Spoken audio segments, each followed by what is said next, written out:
हमारे सनातन धर्म में हिंदू देवी देवता जो भी हैं सभी गाय के शरीर में मौजूद होते हैं। ऐसा एक पुरानी कथा से भी मालूम पड़ता है। मगर क्या आप जानते हैं कि गाय के शरीर में इतने सारे देवी देवताओं का वास कैसे हुआ? एक समय की बात है, एक बार सभी देवी देवता सृष्टि के रचयिता ब्रह्मा जी के पास पहुँचे और वह सभी देवी देवता ब्रह्मा जी से बोले, हे पितामह, हम सभी देवी देवता अलग अलग रहते हैं और मानव भी अपनी इच्छा अनुसार अलग अलग देवी देवताओं की पूजा करते हैं। तो इसका एक सुनिश्चित हल निकालिए जिसका मानव जाति को हम सभी देवी देवताओं का फल एक समय पर ही मिल जाए और हम लोग एक सुनिश्चित स्थान बताएं जहां पर हम सभी देवी देवता एक साथ रह सकें। तब ब्रह्मा जी ने उन सभी देवी देवताओं से कहा, आप सभी देवी देवता गाय में विराजमान हो जाइए, क्योंकि इससे बड़ा उत्तम पशु इस संसार में और कोई नहीं है और मानव जाति के लिए गाय सभी देवी देवताओं के समान ही होगी। इसकी सेवा करने से उनकी संपूर्ण इच्छाएं पूरी हो जाएंगी और सभी देवी देवताओं का फल उन मानवों को मिलेगा। इसलिए जो व्यक्ति प्रेम भाव से गाय की सेवा करेगा उसे बहुत ही अच्छा फल मिलेगा और वह भाग्यशाली होगा। उससे बड़ा भाग्यशाली और पुण्य कुछ नहीं होगा। फिर ब्रह्मा जी ने गाय का महत्व बताया।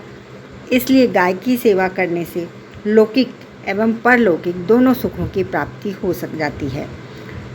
ब्रह्म पुराण, महाभारत, स्कंद पुराण, इन तीनों पुराणों में गाय का विस्तृत वर्णन किया गया है, जिसमें इसकी महत्वता के बारे में बताया गया है। माना जाता है कि जिस समय गाय एक समूह बैठती हैं उस स्थान पर से पाप और नकारात्मक शक्तियाँ नष्ट हो जाती हैं। तीर्थों में स्नान एवं दान पुण्य करने से, ब्राह्मणों को भोज कराने से, व्रत उपवास आदि कराने से जो फल मिलता है वह फल सिर्फ गाय की सेवा करने से ही मिल जाता है।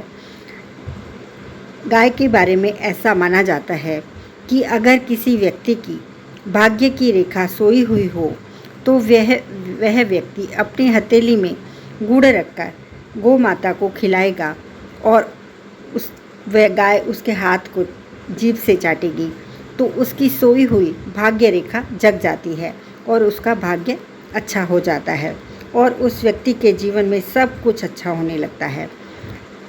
ऐसा कहा जाता है कि गाय को कभी भी मारना नहीं चाहिए, क्योंकि ऐसा करने वाला व्यक्ति अपनी माता को मारने के समान महान पाप भोगता है और वह नरकगामी होता है। और जो व्यक्ति गाय की सच्चे मन से सेवा करते हैं वह सभी सुखों को प्राप्त करते हैं, स्वर्गलोक में जाते हैं और अच्छे कुल में जन्म लेते हैं। गौमूत्र में रेडिएशन सोखने की क्षमता पाई जाती है। इससे रेडिएशन के बुरे प्रभाव से बचा जाता है। हमारे हिंदू रीति रिवाजों में जैसे कि पहले किसी का विवाह होता था तो भी गाय का दान किया जाता, मृत्यु होने पर भी अभी भी गाय का दान ज़रूर किया जाता है। तो उसका कारण यही होता है कि गाय हमारे लिए पूजनीय है, उसमें देवी देवताओं का वास है। गाय का दूध हमारी बुद्धि को भी तेज़ करता है और घी भी हमारे शरीर के लिए सबसे अच्छा होता है। तो जहाँ तक हो हमें गाय का दूध का ही घी दूध का प्रयोग करना चाहिए, नहीं मिले तो दूसरा कर सकते हैं।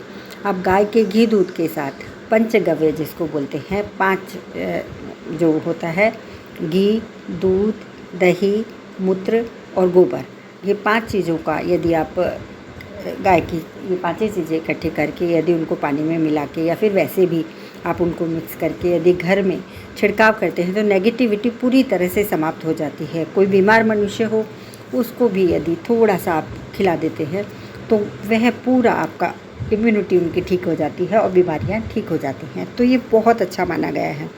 गाय का जो मूत्र होता है उसको हिंदू धर्म में बहुत ही पवित्र माना जाता है, गंगा जल के बराबर उसको माना जाता है। कई बार गंगा जल नहीं होता है तो हम गोमूत्र का छिड़काव कर देते हैं, अगर कुछ नहीं मिलता है तो उसको बहुत अच्छा माना गया है, क्योंकि गाय के दूध में स्वर्ण के कण होते हैं जिससे कि हमारी सब बीमारियां ठीक हो जाती हैं।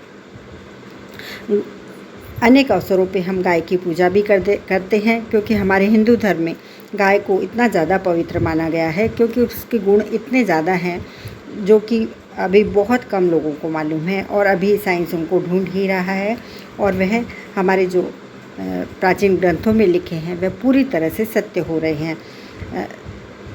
तो गाय के मूत्र पीने से अनेक बीमारियां ठीक हो जाती हैं। इसके वैज्ञानिक ने शोध भी की है, लेकिन आयुर्वेद के अनुसार गोमूत्र विषनाशक होता है, जीवाणुनाशक होता है और बहुत जल्दी पच जाता है। इसमें बहुत सारे जैसे nitrogen, copper, uric acid, potassium, बहुत सारी चीज़ें, सोडियम, बहुत सारी चीज़ें पाई जाती हैं। और यह गोमूत्र दर्द निवारक भी होता है। पेट के रोग, स्किन की प्रॉब्लम, श्वास, दमा, आंतों की बीमारी, यानी कि कोई भी बीमारी हो उसको ठीक कर देता है। आयुर्वेद के अनुसार यह हमारे तीनों दोषों को ठीक कर देता है। यदि आपको नर्वस सिस्टम ठीक नहीं है, दिमाग की मतलब टेंशन है या डिप्रेशन है, तो गोमूत्र पीने से दिल और दिमाग दोनों ही ठीक हो जाते हैं, भले किसी भी प्रकार की कोई बीमारी हो। विषैले तत्व गोमूत्र पीने से बाहर निकल जाते हैं। यदि आपको कमजोरी है, मोटापा है, तो गोमूत्र के सेवन से लाभ मिलता है। बछड़े को जन्म दिया है तो ऐसी गाय का दूध और गोमूत्र बहुत फ़ायदेमंद होता है, क्योंकि उसमें पोषक तत्व बहुत बढ़ जाते हैं। तो यह बहुत बच्चों के लिए और बड़ों के लिए ही बहुत स्वास्थ्यवर्धक होता है। तो जहाँ हमारे स्वास्थ्य का तो ध्यान रखती ही है, ऊपर से हमारी मानसिक जो बीमारियां हैं, शारीरिक बीमारियां हैं, सबको ठीक कर देती है, हमारे वातावरण को ठीक कर देती है।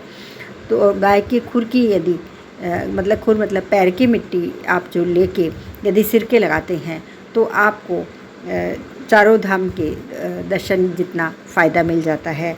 मतलब वह लाभ आपको गाय के खुर की सिर्फ मिट्टी होती है उससे आपको मिल जाता है। तो ये बहुत ही फ़ायदेमंद है। गाय को यदि आप प्रेम पूर्वक सहलाते हैं तो आपकी सारी टेंशन उसी वक्त, नेगेटिविटी सब निकल जाती है। तो गाय इसीलिए हमारे हिंदू शास्त्र में बहुत पूजनीय है, और अभी हम इसके बारे में इतना ज़्यादा नहीं जानते, लेकिन फिर भी जितना जानते हैं तो यह भी बहुत अधिक है। तो हमारे को गाय की पूजा करनी चाहिए, कभी उसको प्लास्टिक वगैरह खाने से बचाना चाहिए। गाय कभी प्लास्टिक ना खाए, उसको घास खिलाना चाहिए, और हमें हमेशा उसको आदर से, सम्मान से देखना चाहिए, क्योंकि यह हमारे सनातन धर्म की परंपरा रही है कि हम गाय की पूजा करें। और हिंदू देवताओं, जो इसमें 33 करोड़ देवी देवताओं का वास होता है, सभी तरह से हमारे लिए लाभकारी है।